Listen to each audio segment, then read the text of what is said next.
Hi, everybody. Welcome to your weekly update for the Southern California area in real estate and pretty much the economy with our local Los Angeles County homeowner advocate, Antonio Atoche. How are you? I'm doing great, Lee. I'm doing great. How were the travels abroad? Travel was great. It's had a good time. Needed to relax, unwind, and I'm back for work for the next few months. This is an interesting question I have because you traveled out of the country. Yeah. What is the perspective of, say, real estate in the United States, or at least economically speaking, the United States, or even Los Angeles for that matter, from a different country's perspective? Well, it's for example over there in Peru where I went, the market dropped like 20%. So I found that out when I was there because I look at other properties and stuff like that. So, but looking here, that's what I saw over there. But what I see here is that not major changes locally, but outskirts, I'm starting to see more price reductions and stuff like that. So I'm pretty sure it hit our area in a certain time. Yeah, I completely agree with you. In fact, I was running numbers just before we started this call. And so areas where there's less poverty um, show a more flatlined approach to what the value of the properties are. So the more secure economically the area is, the more likely prices are to stay there. The places that have sort of up down, right? Jobs to area to poverty to everything are going to show the greatest decline. They've also shown the quickest spikes because people are buying in and around the area. So a place like Palos Verdes is probably going to stay or maintain at least near those values, or parts of Long Beach for that matter. Sure. Uh, from your point of view, where is the best value right now in the South Bay? I think that the cities, I would say cities like surrounding cities like Gardena, Torrance, Lawndale, they're still pretty affordable compared to like if you go to PV, I mean, it's pretty high up there. Those are good areas. And something I want to point out, I know that I said that very few properties, but I was at my kid's soccer game last week, or early last week, and one of the moms was talking, and she did a forbearance, and my kids go to a private school, and that lady had to sell her property, and of course she wants education for her kid, but I'm getting this happens in our area too. We're not Right. immune, but I'm sure it will happen to some other folks at some point. Hopefully it doesn't, but if they do, we're here to help. Say Yeah, right. I definitely think that people were under the misrepresentation that doing a forbearance was no big deal. And it sounds like you were able to overhear a conversation where somebody got into it, didn't realize that that's a defaulted situation, and realized that they had to sell their house to pay that off, fix their credit, get the equity, and to be able to move forward. The I think the greatest fear that I can see, especially with the holiday season, is the misconception of, well, this is all going to happen immediately. If you have a sale date, you need to address it immediately, especially in the holidays. Sure. But it's an interesting thing that you got to see at the soccer game about people not having a handle on it and having to take drastic measures. Where was the property located? I think she said Torrance, but the thing is that it's a nice area, and Right. and I'm going. Everybody has their own problems, everybody has their own set of things. So, and I'm going, man. But what she said at the end, she was happy to get her equity out of it. Unfortunately, I didn't meet her before, but I just met her because my kid is playing in the school soccer team. So that's when I have heard that conversation, and I'm going, okay, well, at least you got her equity out. Yeah. And I think, and that's the big key, right? That's the thing that people have to focus on. Yeah. We were talking about this earlier. Going into the holiday season, if any of you have a sale date, you can't just blanketly automatically assume they're not going to do anything because it's the holidays. And that's historically what they've done. That's not the case. That needs to be addressed. And the only way to secure that is by literally getting a listing, showing it, getting a demand from the bank and showing them they're going to make more money doing the deal now than hopefully waiting it out. Even though the market might be appreciating, a bank doesn't want to assume that risk in the future. And we know this from historical work with distressed properties. It's always about showing the bank that you can make more money. Is that sort of your first out in the wild encounter with people talking about forbearances openly, or have you seen Locally, more and yeah. more of it? No, locally, yeah, because I don't really see too many short sales or anything that hitting our market yet. But they're looming. They're Yeah. looming. You know? Well, from the forbearance perspective, do you hear a lot of talk? Are people openly talking about taking forbearance agreements? I heard a couple of people talking about it. So, it's something that sometimes they're shy about saying things like that, because they don't want everybody know they're in a hardship situation. But one of the things that I appreciate about the home advocates is that what you have is that we really want to help the homeowners out, even though sometimes they might be blind to the things that they're in front of them.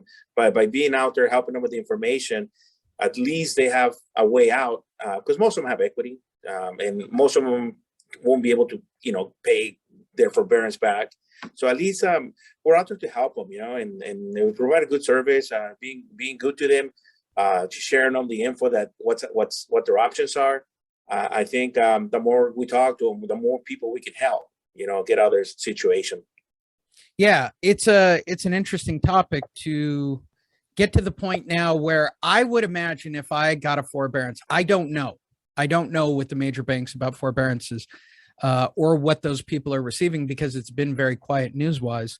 I'm sure they've gotten a fairly threatening letter over the last 30 days that has informed them that they're in default and they need to pay back whatever the forbearance amount was, or it's going to be placed on their credit. I get the feeling that people are being notified of that situation.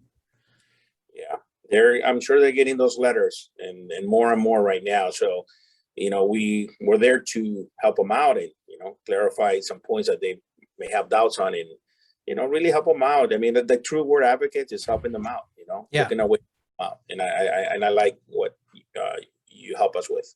Yeah, no doubt about it. I think the biggest issue we've seen is that historically, going back to the previous crash, people turn to the banks for advice. And I constantly say this as a former banker, that is a really bad strategy. That's just asking a shark how you want to be eaten. Yeah, no, I Uh, know. Different so deal now. is it strictly an education standpoint that's just lacking in the community? It is. It is. It's something that they need to hear. I know we're doing this great video for other people to hear it, but it's something that they need to pay attention if they're in this situation because it's not the end of the world. They can always restart again. And but this time they have equity for most of them to have some money put aside and come back in a couple of years and buy something. After they clean up their credit and all that good stuff. But they need to hear people like us because, like you said, and I heard you say the news. I don't even talk about it. It's like they talk about it like one day and then everything And then else. it's something new the First next day. day. Yeah. Right. And We're this is on to important. it is important. It doesn't stop because nobody's talking about it. That's right. And I think that's the biggest thing for people to focus on, which is, did you really do a forbearance? You've got to address it. I mean, it's millions of people, especially in Southern California, and I think people are fearful, right? If you're at the lower end of the economic scale, you feel like you've taken advantage of. People in the middle are just looking for, my impression, at least median price, typical blue collar workers are the more reasonable, and the high end people are just going to hire attorneys. And all of these strategies are a mistake. At the Mhm. end of the day, for all three of these categories, it comes down to one thing. Are you paying the bank back? Are you making an arrangement to pay the bank back? Or are you going to get the equity out of your house? I mean, that's really the boiled down bottom line to everybody involved here. From your point of view, because you have worked in the previous market, Mhm. is it just strictly the fear? It's sort of that basic, I can't provide for my family, basic overview fear. I'm losing the house. I'm therefore losing the family. Is it just a fear model that if I ignore it, it'll go away? Yeah, sometimes putting it on the side, it thinks it's going to disappear. But, as the time keeps moving, they get the notice of sale and they can only do so many things to stop it. But at some point, if they don't wise up, they don't do something that they got to make a decision to, because the title is going to get either you, like you say, you pay up front, you catch up with the payments, or you're going to lose the house. You can't, you're not going to live there for free. The bank wants their property back, wants their money back to lend it again to somebody else. But sometimes some parents or owners are a little bit hesitant because they put all their money to buy this house. They have kids in there, and now they don't have a way to catch up with the payments, and they're probably embarrassed, and like they become blind to the situation that it's gonna go away, and then it won't go away. Trust me, they're gonna be out of the house if they don't act and talk to somebody like me to help them out, show them the options. I agree. And click down below and contact Antonio directly. If you're listening to this, just type in Home Advocates. You can find Antonio's information right on the front page and give him a call. For sure. Especially with the next couple of weeks coming up. I realize the holidays are around the corner, but it would give me greater peace of mind if I were with my family, if I knew all my options up front. And I'm here to definitively tell you, if it isn't a home advocate, legitimately, and you verify it, they're investors and real estate agents as a whole, their first interest is not your interest. It's not about educating you on those alternatives. Antonio's pledged to it, as well as all of our people, that it's about the education first, and then we'll discuss what you have to do after the fact. Is there anything that I'm missing from your perspective to give people a little more ease of mind through the holidays? Yeah, I think just if you're in trouble, just reach out and call. Don't be shy. It's not no pressure situation.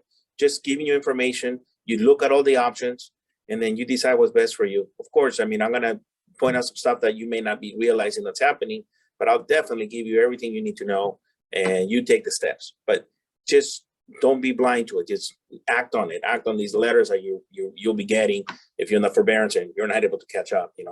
The bank want their money, but you have good thing, some equity still laying around there. So let's do the best what's for you and your family. Just reach out to us. Home Advocates is the best source for you to check us out. I completely agree. And while we're on the topic, this video is sponsored by El Pollo Inca. Visit your local El Pollo Inca. They're all connected, right? It's one family member or the other. Yeah. I just saw one in Vegas. Where was I that I saw it in Vegas? I think it's on Eastern Avenue. Is that a cousin, brother, or sister? It's the first franchise that my sister sold it. Actually, that's her account. And that's good. That's well. It's almost like what is it? Tacos BC is the same way. It's one family member or the other out of TJ made it to San Diego and somehow flip-flopped all the way. I love family food stories like yours. But the food's amazing. They're the ones with the link, and there's probably a number down in the description. You should go. Yeah.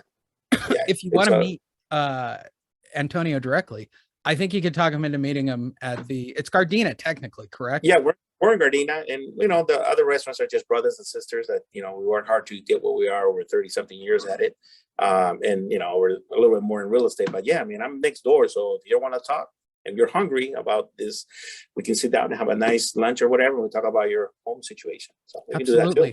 Or walk into any location and ask for Antonio, and let's see how long it takes to get back to him. That would be a very interesting experiment as well. They are all over the place. The food's delicious. I can't, now that I'm back off my cheat, back onto my diet, I can safely say this as a keto person. This is keto heaven. Oh my gosh. Oh yeah, we got a lot of stuff for keto there. So yeah, delicious stuff. And it tastes tremendous. Take advantage of that. There's information down below. More importantly, contact Antonio and just find out your options. Get peace of mind. The message here is get peace of mind through the holidays. If you got a sale date coming up in December, do something about it. Banks are currently not afraid to foreclose, which is the equity in your house is working against you at this moment. There's a maximized return for a bank if they take that property back, because all those fees you think that they're going that on this side, they're willing to ignore. We'll do the deal. We'll cut things down. We want to make the deal. On the other side, they're going to collect all that. And you're going to lose more money by thinking, if I do nothing, they sell the house for me and I wait this out, I should get a check in the mail. It doesn't work that way. It's not simply like that. I'm just telling you from a banking point of view. So contact Antonio. Anything you want to add for this week? No, this week is just getting back here to work, getting back to the people that need our help and then our advice. We're here for you. Just reach out. Our information right below, and we'll make the best we can for your situation.